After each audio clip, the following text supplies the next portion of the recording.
শুভ সকাল। তারিখটা আজকে 12 নভেম্বর 2024।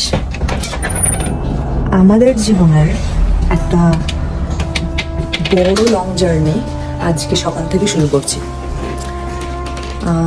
জিনিসটা অনেকটা সারপ্রাইজের মতোই। আমরা থাকতাম রিজাইনাতে, ওর চাকরি সূত্রে আজ আমরা চলে যাচ্ছি টরন্টোতে। রিসেন্টলি ও চাকরিটা সুইচ করেছে, তো এই লাস্ট এক সপ্তাহ ধরে, এরও খুব কম সময়ে, জাস্ট এক সপ্তাহের মধ্যে এই সব প্ল্যান হয়েছে।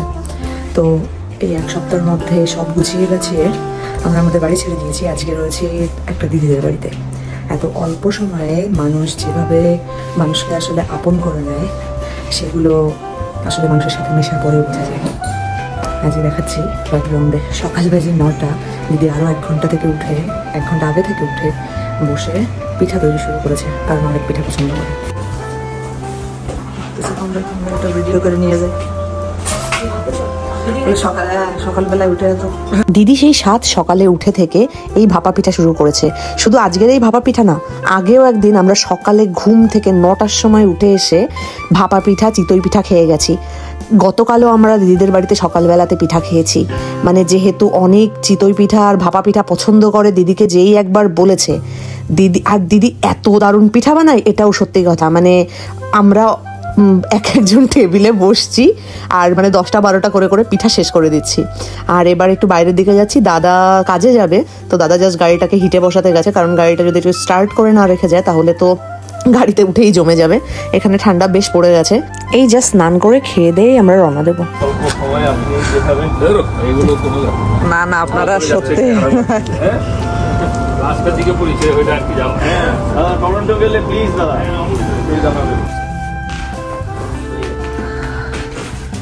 রিজাইনার শেষ দিন।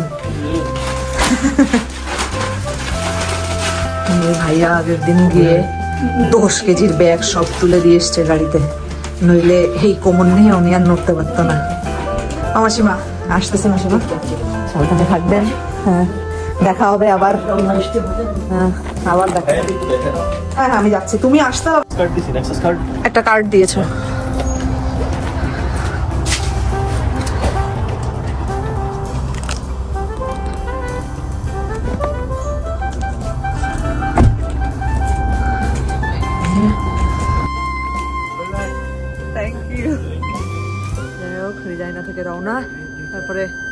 আসলে রানুদিকে নিয়ে আসলে যতটাই বলা হবে ততটাই কম। দিদি তো গতকাল থেকেই কাঁদছে, সকাল থেকেও সে কাঁদছে।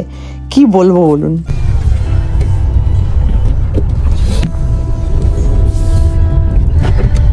অস্ত্রসিক্ত নয়নে রিজাইনা থেকে বিদায়।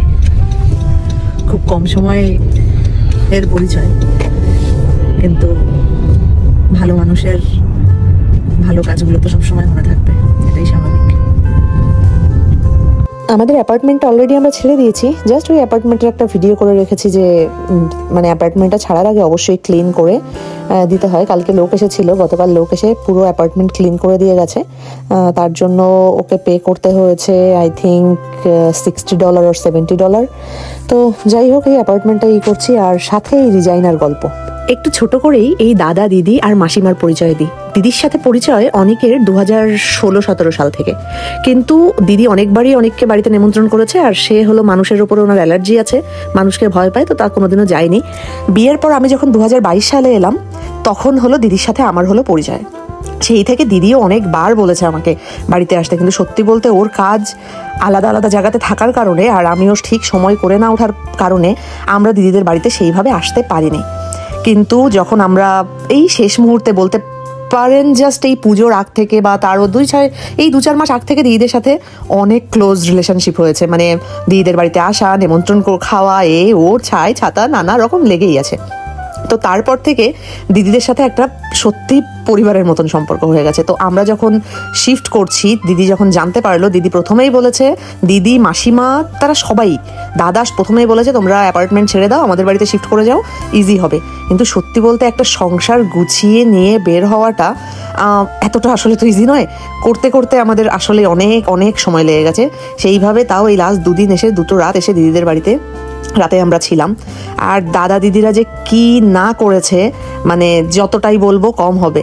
আমাদের ল্যাগেজ হয়েছিল 10টা 11টা, আর সাথে শুধু দাদা দিদি না, দাদা দিদিদের বাড়িতে ছিলেন আর একটা ভাইয়া। এই ভাইয়াও যে এতটা হেল্পফুল কল্পনা করতে পারা যায় না। মানে ওনাদের সম্পর্কে আমি হয়তো এখন যাই বলবো ততটাই কম পড়বে। আন্তরিকতার কোনো কোনো কোনো কমতি তাদের ছিল না।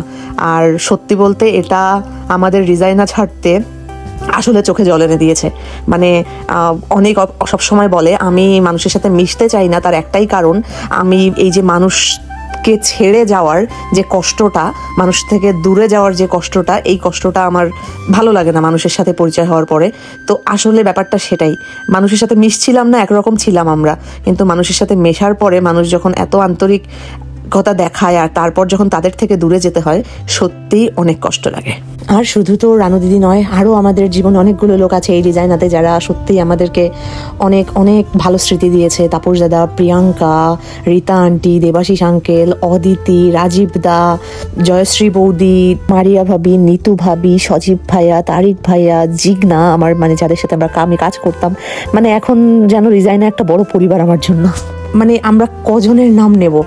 তো যাই হোক, এবার আমরা জাস্ট রওনা দেওয়ার আগে গুরুদুয়ারায় প্রণাম করব, মন্দিরে প্রণাম করব, আর তারপর আমাদের প্রায় 3000 কিলোমিটারের জার্নি। জানি না কদিনে শেষ হবে, আমরা দুটোই ধরে রেখেছি, 3 দিন আর 5 দিন। দেখি কোনভাবে আমরা শেষ করতে পারি। তো গুরুদুয়ারায় মাথা ঠেকে তারপর আমরা রওনা দেব। তো গুরুদুয়ারা থেকে যাব মন্দিরে, মন্দির থেকে সরাসরি একদম রওনা দেবো। আমাদের আজকের এক্সপেক্টেড ডেস্টিনেশন হলো আমাদের নর্থ ডাকোটা ফার্গো। মোটামুটি 850 কিলোমিটার, 9 ঘন্টা মিনিমাম লাগবে। তারপরেও তো রাস্তায় বর্ডার আছে, তারপর ইউএসএ বর্ডার আমাদেরকে ক্রস করতে হবে, ল্যান্ড বর্ডার সাথে স্টপ করতে হবে, যেমন তেল নেওয়ার জন্য, ওয়াশরুমের জন্য।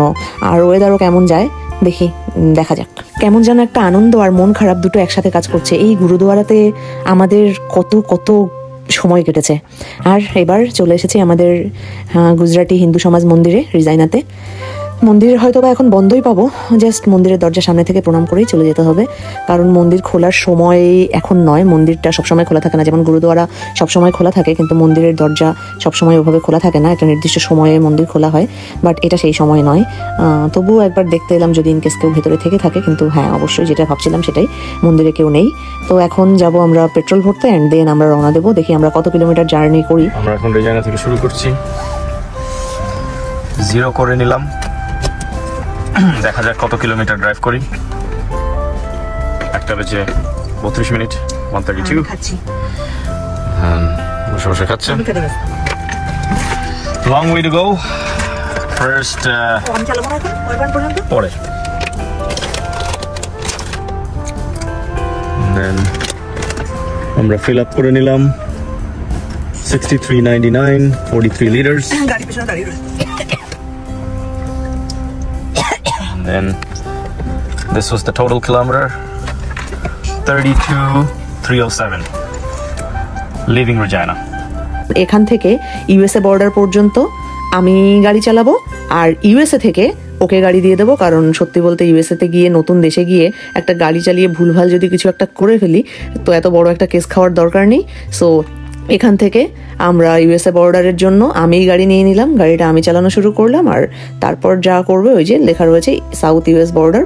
তো এখন আমি গাড়ি চালাবো, আর তারপর ইউএসএ গিয়ে উনি গাড়ি চালাবেন। মেইনলি প্রথম পার্টটা তো উনিই চালাবেন, হয়তো মাঝখানে কখনো কখনো আমি গাড়ি নিতেও পারি, চালাতেও পারি, সেটা আমার মর্জির ওপরে ডিপেন্ড করবে।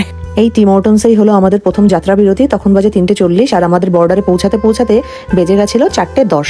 তো 4:10-এর সময় ড্রাইভার সুইচ হয়ে গেল মেইন, উনি বর্ডারে গিয়ে গাড়ি নিয়ে নিল, আর আমি হয়ে গেলাম এবার প্যাসেঞ্জার সিটে। তো এবার চলুন বর্ডারটা পার করি। আমরা এখন ভাবছিলাম প্রথমে যে বর্ডারে কত কি ঝামেলা, কি করবে না করবে, কারণ গাড়িতে প্রচুর জিনিসপত্র, এখন যদি কোনোভাবে ওটাকে চেকিংয়ে বসিয়ে দেয় অনেক অনেক টাইম নেবে, আর ওগুলোকে গুছিয়ে আবার সেট করা ওটা আরও টাফ। কিন্তু যাই হোক ভাগ্য ভালো ছিল একদিক থেকে যে ওনার প্রথমেই ওরা যখন গাড়িটা ওপেন করেছে, ডোর জাস্ট উইন্ডো ওপেন করেছে, অ্যান্ড উইন্ডো ওপেন করে যখনই ওর সিপির মানে ও যে ক্যানাডিয়ান প্যাসিফিক রেলওয়েতে জব করে এইটা যখন ওরা জানতে পেরেছে, ওরা আর কোনো ঝামেলাই করেনি, মানে এমনকি তেমনভাবে কোনো কোশ্চেনও করেনি। জাস্ট কোথায় আমরা যাচ্ছি, আর আমার যেহেতু ইন্ডিয়ান পাসপোর্ট ছিল, আমার পাসপোর্টে ভিসা আছে কিনা সেটা চেক করে নিল, যেহেতু আমার অলরেডি 10 ইয়ার্সের ভিসা করাই রয়েছে, তো এটা আমাদের জন্য খুব ইজি হয়ে গেছিল। জাস্ট মানে 5 মিনিটের মধ্যেই আমরা বর্ডার ক্রস করে নিয়েছি। তারপর এই যে বর্ডারটা রয়েছে, এই ভেতর থেকে গিয়ে এই যে সামনে একটা মেশিন রয়েছে, ওরা দিয়েছে আমাদেরকে একটা টিকিট, সেই টিকিটটা এই মেশিনের মধ্যে দিয়ে দিতে হবে, দিলে সামনে যে গেটটা আছে গেটটা খুলে যাবে, আর গেটটা খুলে আমাদের গাড়ি যেই গেটের ওপাশে চলে গেল, তার মানে আমরা ইউএসএ তে প্রবেশ করে গেলাম। এই যে আমরা চলে এলাম ইউএসএ তে, এদিকে কানাডা, এদিকে United state. Welcome to America.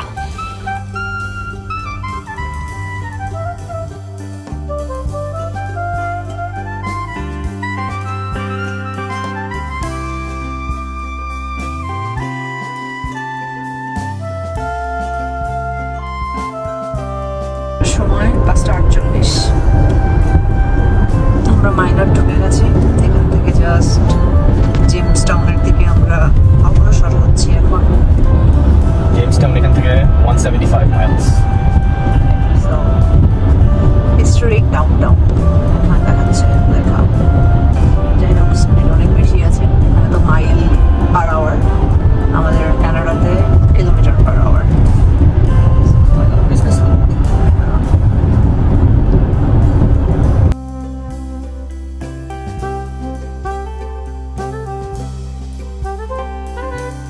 এখন আমরা হার্ভি নামের একটা গ্রামে রয়েছি। তেল নিলাম এখান থেকে। 382 মাইলস রিজাইনা থেকে। একটা ডাইনোসর গাড়ি আছে, এই যে dinosaur mark, little mart and Anisha এখানে। আমরা অলরেডি 382 মাইল রিজাইনা থেকে চলে এসেছি। আমি ঠান্ডায় জমে যাচ্ছি, 9 ডিগ্রি, বাট আমার একটু ঠান্ডা বেশি লাগছে। তাহলে আবার হোটেলে গিয়ে দেখা হবে। পেট্রোল পাম্প থেকে বেরিয়ে খিদেই পেটে ছুঁচো ডাকছিল, আর রানুদি বানিয়ে দিয়েছিল চাউমিন।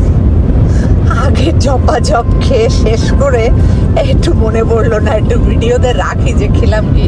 পুরো এক বক্স চাউমিন দিয়েছিল, পুরো খতম। আর জাস্ট 2-3 চামচ বাকি আছে আমাদের। বারবার বলছিল যে আরেকটু বেশি করে দেই, আরেকটু বেশি করে দেই। তখন মনে হলো এই বর্ডার চেকিং এর ভয়ে যে না আনি, কিন্তু এখন খাওয়ার পর মানে এত ক্ষুধা লেগেছে আসলে, মানে এক বক্স কিভাবে শেষ হয়ে গেছে। ইভেন এত টেস্টিও, বাংলাদেশের কথা মনে পড়ে গেল। গপা গপ জাস্ট খেয়ে নিলাম, মানে আর জাস্ট 2-3 চামচ বাকি। থ্যাংক ইউ দাদা দিদি আপনাদের দুজনকেই। আর মানে এরকম অন দ্য রোডে আসলে কোনো কিছুই পাওয়া যায় না, খুব গ্রামের রাস্তা এখানে। এই নুডলসটা আসলে মানে লাইফ সেভার, মানে মনে হয় অমৃত খেলাম আর কি, অমৃত।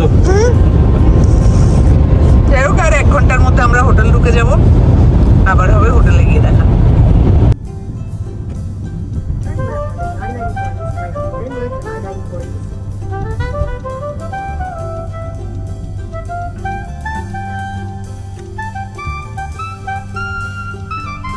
ঘড়ির কাঁটায় রাত 10টা।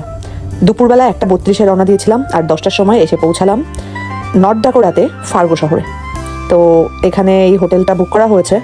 আজকে রাত্রে এখানে থাকবো, আর কালকে সকালে আবার যতটা সকাল সকাল সম্ভব, বা যাই হোক না কেন, ঘুম যখন ভাঙবে, সুস্থ ফিল করলে সকালে রওনা দেবো, আর যদি সুস্থ ফিল না করি তাহলে কাল থাকবো, অ্যান্ড দেন পরশু রওনা দেবো।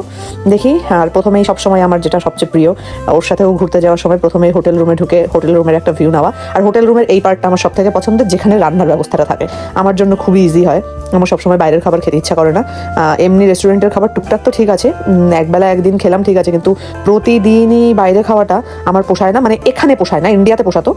ইন্ডিয়াতে আমার খাবারের কোয়ালিটি বা খাবারের টেস্ট একরকম, কিন্তু এখানকার খাবার আমার সত্যি বলতে সবসময় রেস্টুরেন্টে খেয়ে পোষায় না। তো এর জন্য আমার হোটেলে যদি কিচেনটা থাকে আমার জন্য খুব ইজি হয়। লাইক আমার কাছে রাইস কুকার আছে, ডাল ভাত করাই থাকে, সাথে আমি একটু ডিম ভাজা করে নিলাম, বা আমার যেটাই আমার পছন্দ হয় না কেন সেইভাবে আমি নিজে রান্না করে নিতে পারি, কারণ আমাদের কাছে সবসময় একটা বড় কিচেনের ব্যাগ থাকে। আর এটা তো ওর কাছ থেকেই শেখা, মানে ওর কাজের জন্য এটা শুরু হয়েছিল আমাদের লাইফে, কিন্তু এটাই আমাদের লাইফের সব থেকে ইজি পার্ট হয়ে গেছে।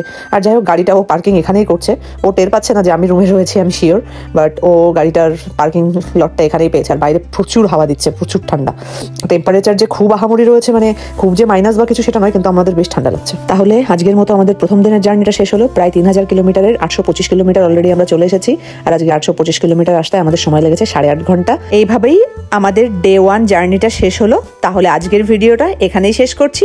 সবাই ভালো থাকবেন, সুস্থ থাকবেন, নমস্কার।